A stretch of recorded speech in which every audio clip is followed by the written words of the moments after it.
గారు gold కొనబాకండి, foreign ట్రిప్పులు వెళ్ళబాకండి,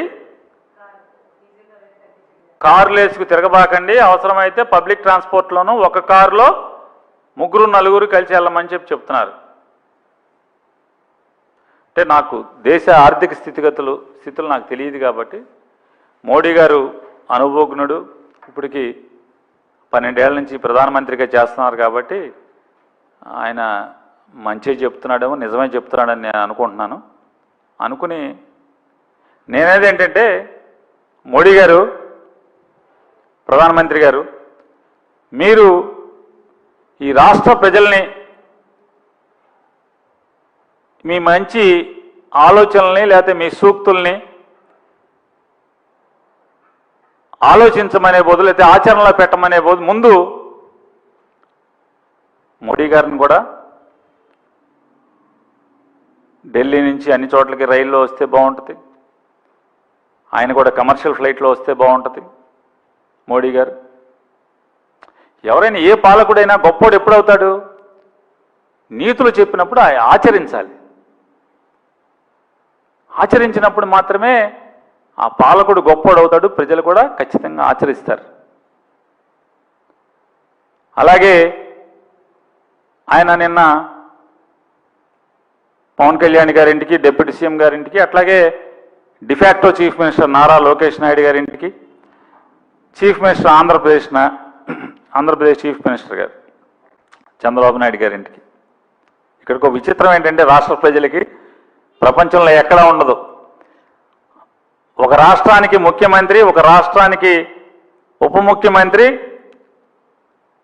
వాళ్ళ ఇంటికి ప్రధానమంత్రి గారు ఎక్కడ వెళ్తా అంటే పక్క రాష్ట్రంలో వెళ్తాడు. మా కర్మ కాబట్టి ఏం చెప్తాం?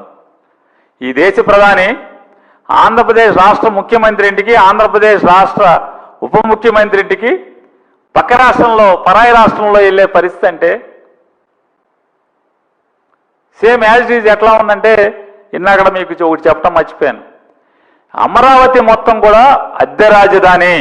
చంద్రబాబు నాయుడు గారు ఎంత దుర్మార్గం అంటే ఇది. అద్దె రాజధాని.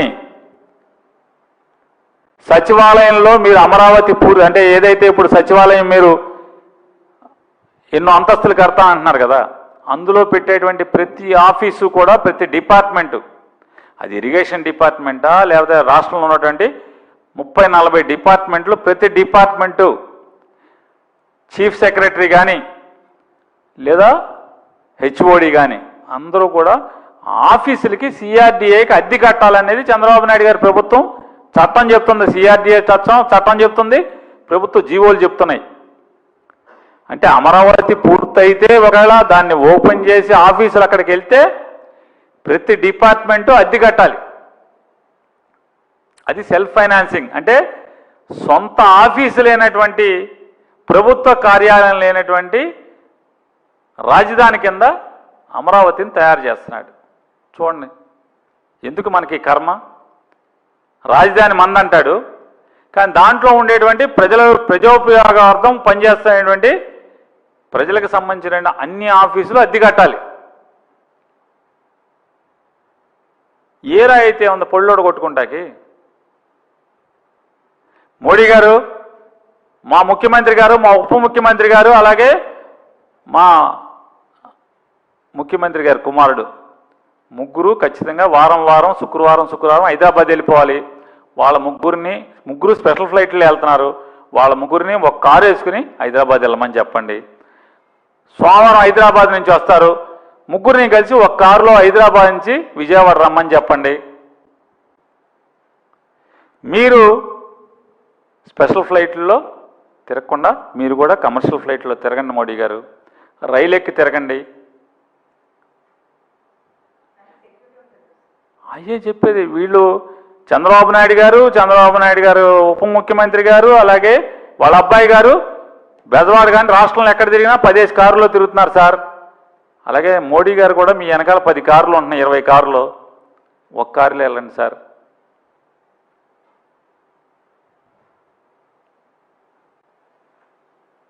వీలైతే ఆయన దిగిపోయిన ముఖ్యమంత్రి గారు ఉన్నాడు, స్టాలిన్ గారు, ఆయన ఏదో చెప్తున్నాడు, సార్ మీరు భయపడ్డారు సార్, ట్రంప్ గారికి భయపడ్డారు సార్. ట్రంప్ గారికి భయపడి పుతిన్ గారి దగ్గర ఆయిల్ కొనట్లేదు సార్.